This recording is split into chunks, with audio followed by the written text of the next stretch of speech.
Pinagsasabi mo dyan, anong congress? Eh, hindi naman ako ikakasal. Manifestation yung tawag doon. Alain mo ikakasal na si Kiana, no? Kay Darwin pa. Grabe, hindi man na-celebrate.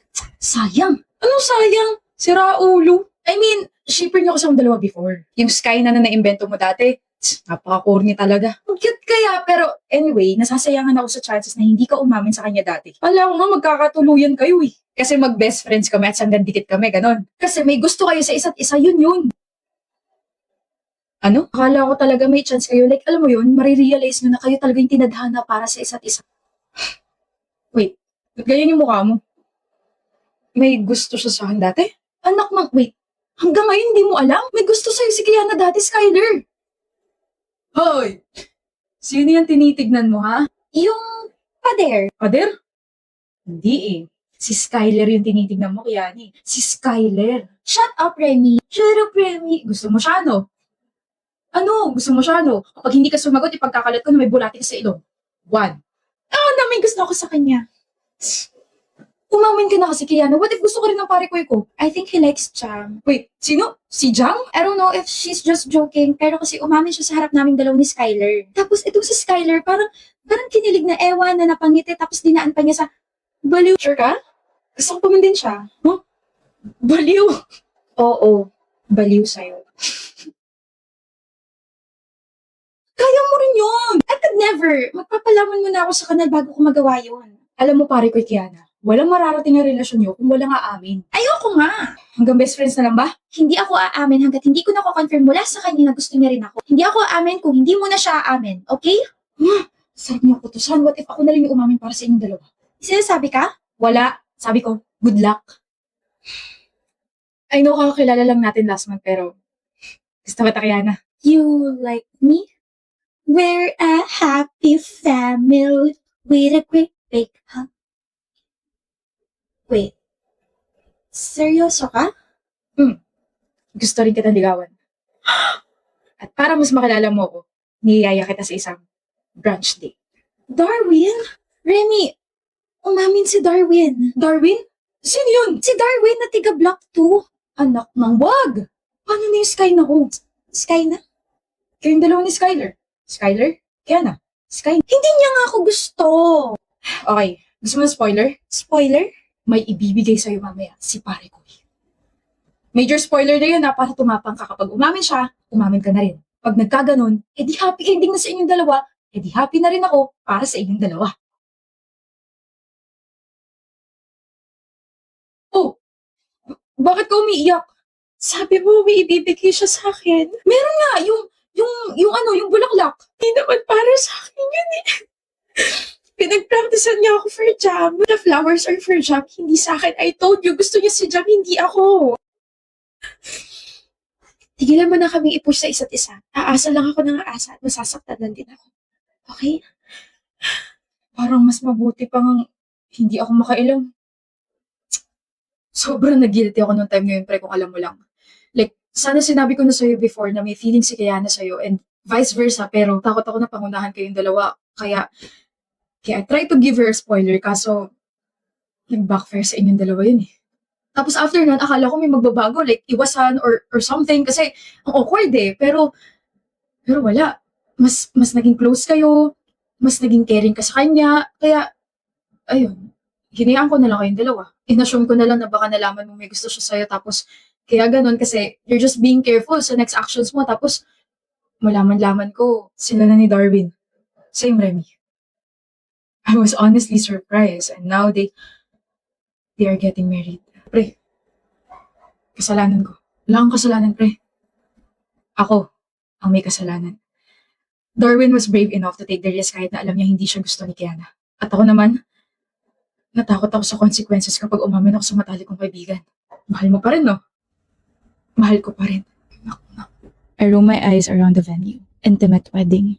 Nakita ko si Darwin na naiiyak agad. Then I look at my best friend who's now walking slowly.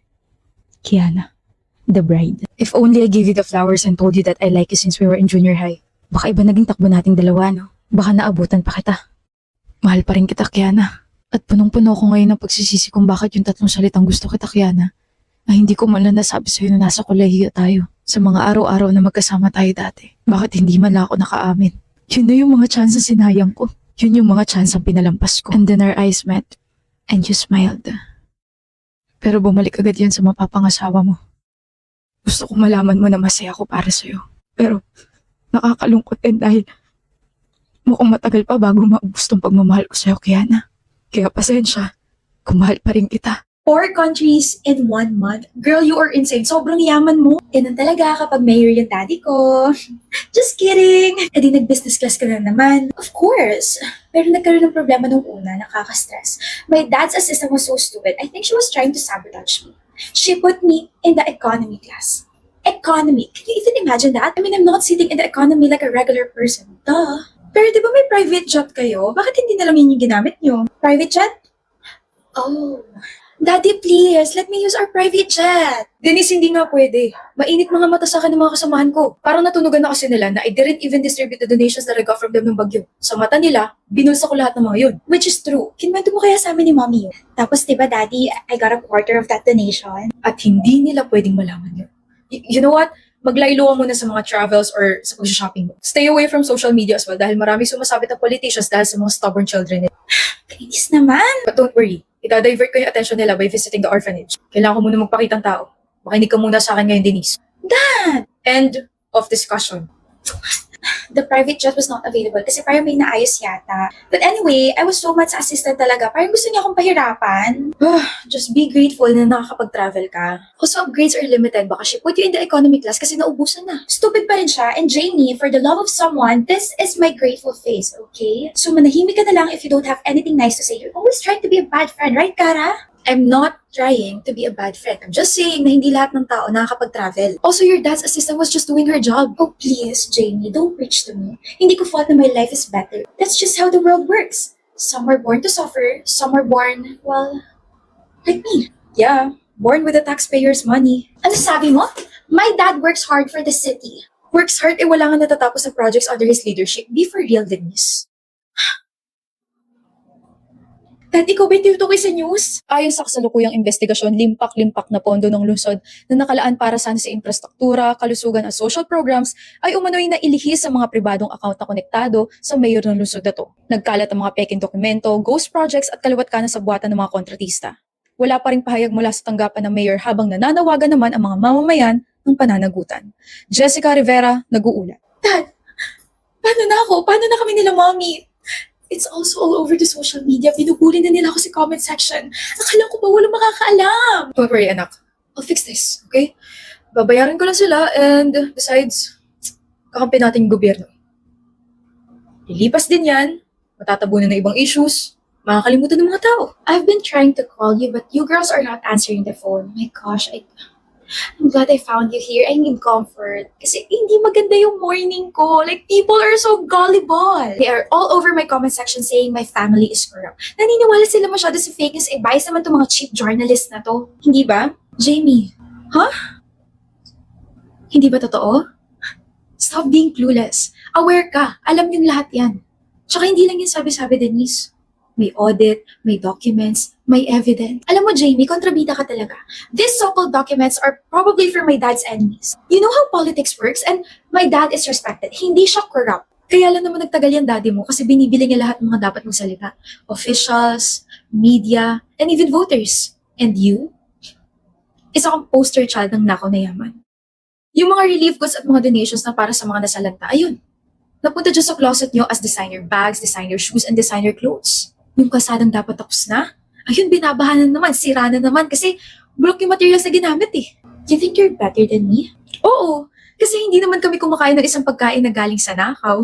Hindi kami natutulog sa isang kama na binili gamit yung perang dapat pambayad sa ospital. Hindi kami bumabiyahe or nagta-travel gamit ang isang private jet na galing sa buwis ng isang taong naglalakad araw-araw dahil walang maayos na public transportation. Jamie, you're so cruel. Alam mo, Denise, kung iniisip mo na luxury defines you, wake up. You're not powerful. You're pitiful. You only shine just because your family steals the electricity. Kapag bumagsak na yung pamilya mong corrupt, especially your dad, you'll be left with nothing but the shame of his name. Piece of advice, Kara. Pwede ka pang magbago. Pwede pang magbago isip mo. Don't let her buy you. Kara? Na-prepare ko na ba yung sarili ko? Kasi parang iba yung nararamdaman ko ngayon eh. Can I just say that you're one of the few people in my circle na sobrang funny, masaya kasama, and maayos ka usap? I like how you put a smile on my face whenever you talk. Gusto ko yung energy na binibigay mo sa akin. That's why I like you, Heart. Pero, may karugtong na pera, diba? I like you, pero we're both different. Different in a way na I think we're not really compatible. Paano mo nasabi? Gusto kong mag-work kung ano man yung meron sa ating dalawa, but nahihirapan ako makakip up sa lifestyle mo. You love to party, drink, and hang out with your friends until 3 a.m. while I just love studying and read books in my apartment. Ano? Hindi kita marinig, Heart. Sorry, ang ingay pala. Ayan, lumabas na ako so you can hear me. Bakit napatawag ka? Punta ka rito sa club malapit sa kinainan natin last Saturday. Party tayo, KD. Heart, it's 1 a.m. And wala namang pasok. Pumunta ka na rito. Mag-enjoy tayo. Papakilala kita sa mga ibang friends ko. I'm sorry, Heart. I'm currently studying kasi. Sayang naman. Anong oras kayo matatapos? Hatid na lang kita. Uy, wag na. May driver naman ako. He's waiting outside so I can manage. Are you sure? Yep. Okay. Let me know kapag nakauwi ka na. Okay. See you sa Monday. Have fun, Heart. Sayang. Second year ka pa lang and I know you want to enjoy your college life pero I don't like that you're neglecting your studies. It's stressing me out. Napansin ko rin na hindi pa nga tayo, hindi pa ako nanliligaw. Nandito pa lang tayo sa stage na we both like each other, getting to know, pero nagiging dependent ka na sa akin na sobra and I'm scared na if I will keep pursuing you, baka hindi mo na kayang tumayo sa sarili mo mga paa. Para kasing pakiramdam ko, I'm being a parent to you instead of someone you can like. I'm sorry, Heart. I try to include myself in your life. Pero nakaka-drain kasi. You know, nakaka-drain, nakaka-stress, nakakatakot. KD, I'm sorry. Thank you. Huh? For, no. For telling me all these things instead of ghosting me. God knows how much I like you, KD. Kasi nasa na lahat eh. You're understanding, you're very intelligent, mature ka, alam mo yung mga ginagawa mo and alam mo yung mga priorities mo. Honestly, hindi ko alam kung ano yung mararamdaman ko ngayon. Hindi ko alam kung mag-walk out na ba ako. Kasi nasasaktan ako na marinig yung mga sinasabi mo. Grabe yung kahihiyang nararamdaman ko ngayon kasi minsan na nga lang ako gustuhin. Hindi pa compatible sa isa't isa. But it's fine. Hindi ko naman pwede ipilit yung sarili ko, di ba? Kasi ayoko naman magmukhang tanga.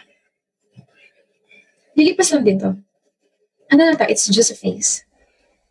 But I really, really appreciate na sinabi mo lahat ng mga to. Alam mo ba na there were times na I feel like you're getting annoyed sa mga ginagawa at sa mga sinasabi ko, but I brush it off. Kasi I want our progress to have a positive outcome. Pero, wala eh. I guess hanggang dito na lang. I will still support you, Heart. I will still cheer for you. Ayoko. Wag. Kasi kapag ginawa mo yun, I'll start crawling back to you. Ganon kita kagusto, KD. Kaya huwag mo gagawin yun, ha? Let's just pretend we're strangers. Kasi wala nang rason para magkamustahan, magkatinginan. Ha? Okay. It was nice knowing you, KD.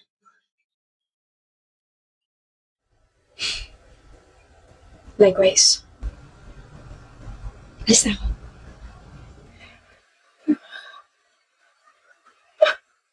Bakit ako naiiyak? Hindi naman naging kami. Oh my gosh.